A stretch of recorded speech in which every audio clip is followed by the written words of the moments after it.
Either way, welcome back, everybody. Today we're taking a look at this nice, lovely event here, the Crossout. Off we go! So you can kind of think of it as like our seasonal event here down in you old wastelands. Although this time it looks like mostly instead of it being the PvE mode that we've all come to expect with the point defense, protecting the truck with the kind of like articulated hinge with getting it machine guns and all that. No. Completely different event in which we actually are doing something kind of interesting.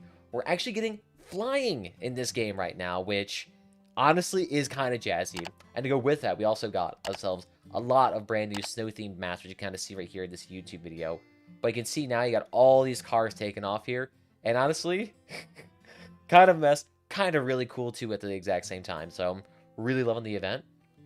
And honestly, out of all things, it is kind of fresh. And I do appreciate them keeping this into the mode and keeping it its own separate thing. Because I cannot imagine having this in regular PvP. That would be a whole sorts of carnage too.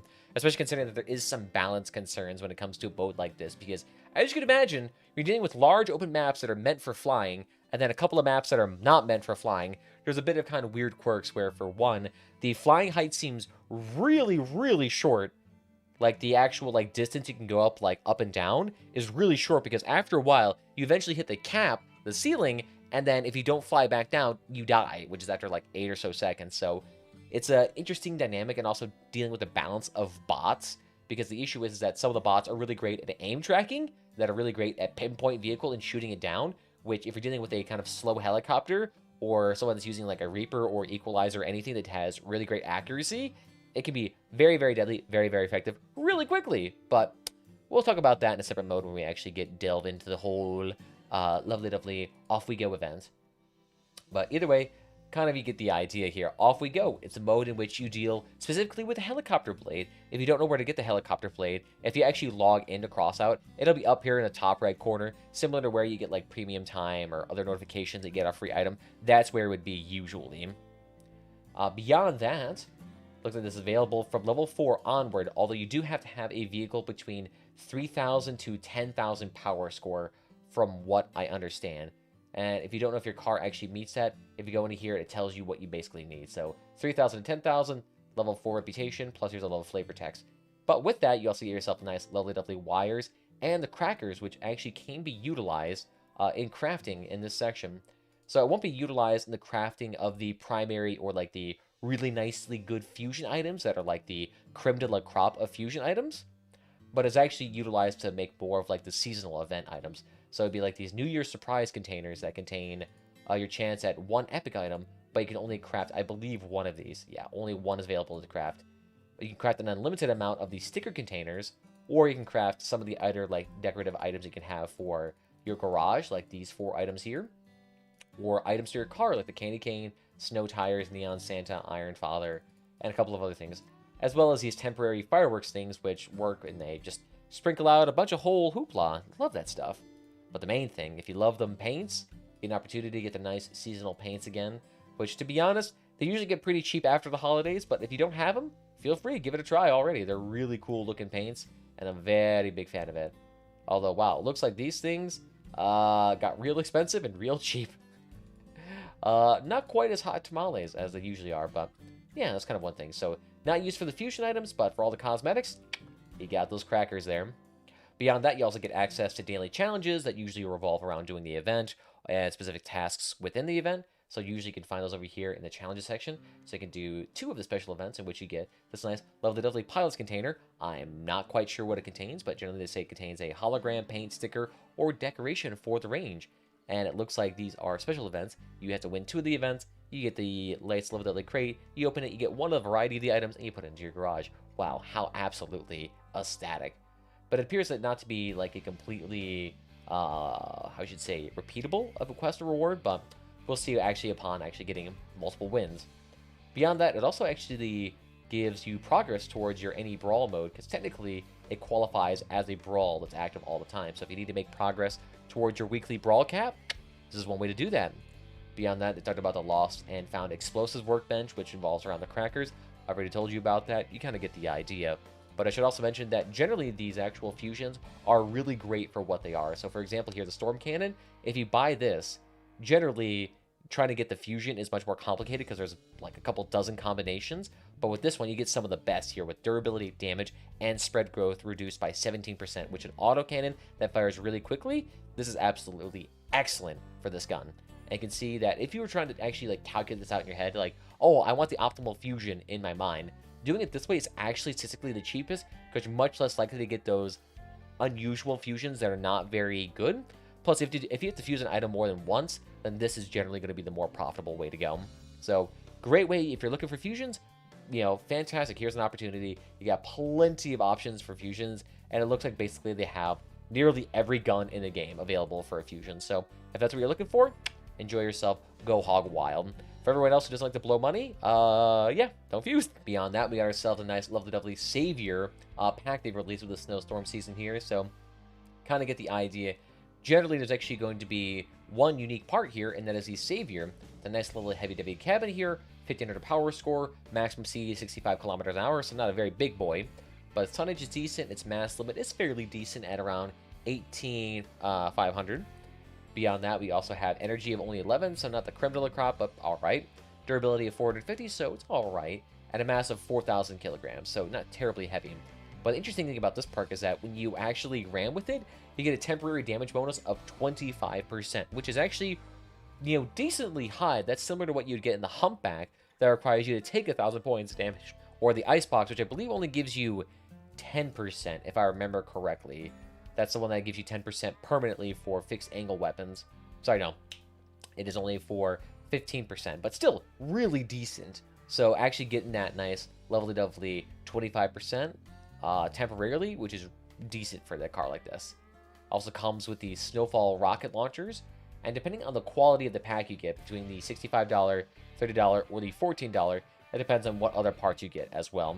So we'll go with the cheapest part here. Actually, no, we'll go with the medium tier that actually is going to stick around. So this is what you can expect to see in perpetuity. Although it actually looks like all of these are only available for a limited amount of time. Interesting. Usually go for middle of the range because it usually sticks around, but it looks like that one's not sticking around. So I guess we'll go with the cheapest one here, because that's what you're probably going to be experiencing the absolute most here. So again, you get the Snowfall Rocket here, which reduces the damage to your own vehicle by 50%. So in a way, it kind of incentivizes you to kind of ram with a rocket like this. And then you also have the ramming cabin. So in a way, it's like a ramming focus vehicle that they try to do as much damage as possible.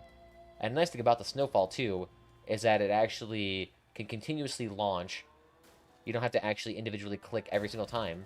So you can just go down that route of ram and keep firing, ram and keep firing, ram and keep firing. The only downside is that a car like this, you're going to need a decent amount of speed to actually do a decent amount of damage. Because if you're going to do ramming damage, you can see that I'm only getting like approximately 5% when I'm going full bore ram. See, we're going to here to approximately 70 kilometers an hour, and I'm only getting 16 points of damage. So you're going to have some either really powerful Bigfoot tires on this thing, and a decently fast engine to get you up to speed to actually utilize this perk. But as you can see, it's going to be a very hard perk to use in a lot of contexts. Now, if you have the Bigfoot tires like you do on the $30 pack version, that actually reduces the amount of overall speed and damage I believe you need to do. Plus, it actually has... it doesn't really have a faster engine in here. But you can see it's much easier to actually hit that 25% threshold. Yeah, you can see, second tap there, and I get that 25%. But you can see I never really got it on the previous one. So you can see it doing a decent bit more damage with that extra perk. So, really great to have. Downside, do I really see this car being terribly useful? Hard to say, because the thing is, how often do you use a perk that primarily focuses about you ramming? Yeah, it's not very common. Now, for a ram build, this would be fantastic. Like, throwing a bunch of boosters on this bad boy, throwing a bunch of bumpers on this bad boy. Oh, this thing's going to be great. The thing is, though, you can't utilize the bore cabin and this cabin at the exact same time. You can only have one cabin on your or on your car at a time. So you can't have the saver and the bore. So while the bore would be a great perk to go with this, it doesn't work, unfortunately. Now, if you throw in a bunch of boosters on this, and you throw a bunch of really high-end bumpers with a lot of contact damage resistance, you might be able to get away with doing like a really great like one-punch build. But that's only if you try to do that. So like throw on some small plows or train plows on this bad boy. You might be able to resist and be alright. Now, downside, That also means you have to be ramming a bunch too, which is really hard to do in a game like this. So, can be good, can be bad, just more or less for your flavor. If you really like the high risk, high reward playstyle with punching cars, this might be a little fun pack to go ahead and give it a try. But yeah, you can see you got quite a few varieties here. You got the one with the nice translucent paint, or the pearlescent paint that everyone really likes to have. Very expensive, but then you also have these two more like dog tier packs if you just want to get the weapons and the cabin itself. So things to consider if you're all about that. Plus the cheapest pack here that gives you the cabin is only like $14, I believe. So it's not terribly expensive. Yeah, only 14 bucks. Not too bad. Not at all. No coins though. Beyond that, we also got ourselves a beautiful, lovely, lovely snow map here, which you might have been seeing play in the background or seen playing earlier, which honestly, it's a really cool looking map. I've always wanted to have snow-themed maps here, and this is an incredibly open, very large map, definitely made for the flying mechanics introduced in this brand new update. So will we actually see this in other modes, other PvE modes? Hopefully, because the design of this map is really cool. I like the nice, really bright aesthetics here. Really sucks for anyone really dealing with dark rooms or living in the basement. This is probably going to be really eye-shearingly bright for you, but looks really cool to me. I'm always a big fan. I've actually made a Reddit post or a couple of forum posts asking for winter maps, so always a big fan of them, including that. Plus, they've introduced a couple of other maps that were kind of winterish themed here. Because if you look in the background here, you can see you have the... I'm not sure what Asian themed map this is, but you can see that one's also winter themed, which doesn't really work for flying. Not quite, but it's still kind of cool to see. There's also a few other changes here, and they've also added in a nice, lovely, lovely winter sound. So let's just go ahead and take a look. The guitars always really give me that Crossout feel, but why every single one has to start off with that is kind of weird. Is that kind of it? You know what's weird? I cannot tell any of these tracks apart, because they always kept going with like that Western guitar-themed motif throughout all of their songs, and I cannot tell them apart from each other. Like, you could play some random steel guitar in the background and be like, oh yeah, totally, that came from Crossout, totally. Even though it never actually did. I wouldn't be able to tell. Beyond that, they also added in an in-game guide, which I thought was really helpful too. So if you're a newer player and is trying to figure out mechanics within this game, really helps out here. And is actually a fairly decent guide. It's not terribly wordy, includes a lot of pictures and videos about the whole thing. So definitely very beneficial. If you're looking for a guide, don't know what you're doing in Crossout, really good to have that in there as well. And they've also added in some changes here for exhibition searching. So if you're all looking for that, great way to take a look and give it a gander at your most prized exhibitions. But yeah, that's all the really important updates from this event. So hopefully that's good enough for you. But I want to thank you all for joining this fine, fabulous evening. If you enjoyed what you've seen, follow whatever platform is your favorite. We're on that Twitch, we're on that YouTube, where you can see permanent archives of all streams and videos for all of your viewing pleasure. Beyond that, Twitter and Discord down below if you want to get notified whenever I go live. Although, to be fair, Twitter's probably not going to be around here very long. But on that, guys, I want to thank you all again, and I'll see you guys next time. Bye-bye.